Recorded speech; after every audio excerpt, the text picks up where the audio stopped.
السلام عليكم ورحمة الله وبركاته، اخواتي وحبايبي. النهارده ان شاء الله هعمل لكم حلقات البصل المقرمش اللي بتتاكل جنب السندوتشات او المكرونه او اي حاجه. تبقى طريقه سهله وجميله. دلوقتي مع المقادير والطريقه. دلوقتي هنحط كوبايه دقيق وعليها ربع كوبايه نشا، ملح وفلفل اسمر وتوم باودر وبصل باودر ونص باكو البيكنج باودر، وبنقلب عشان كل الحاجات دي بتدي قرمشه. وبنعجن بقى بالميه، نعملها عجينه زي عجينه الزلابيه كده. وبنحط لها من وقتي معلقه كاري علشان تخلي اللون جميل، كاري او كركم، شايفين رشه كده. وبنقلب تبقى العجينه سايله وجميله كده، يعني بس تقيله عشان البصل ياخد من العجينه دي.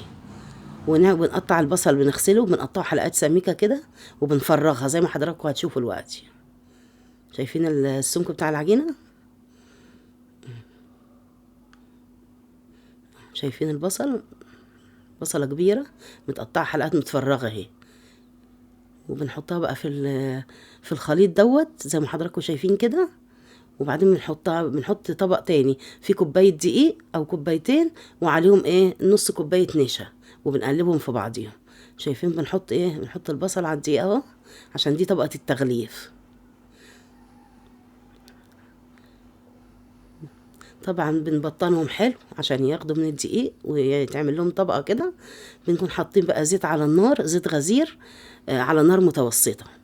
ما تكونش الزيت سخن قوي عشان البصل ما يتحرقش، عشان يستوي كويس. وبيبقى طعمه جميل جدا، مع انه بيتباع غالي بره، مش عارفه على ايه يعني. هتشوفوا كده، بصوا يا دوبك الزيت سخن شويه، يطلع بقى لونه جميل كده وحلو ومقرمش، وهيعجبكم قوي ان شاء الله. طريقه سهله وبسيطه. انا عاوزه اسهل لكم الطبخ، فانتوا معانا في اللايكات والحاجات دي علشان القناه تعلى وتبقى حلوه كده. وان شاء الله يعجبكم باذن الله. ويتحط بقى على حاجه الاول سلك كده زي ما انا هطلعه عشان يفضل مقرمش. وبعد كده بنحطه بقى على طبق التقديم. شايفين اللون؟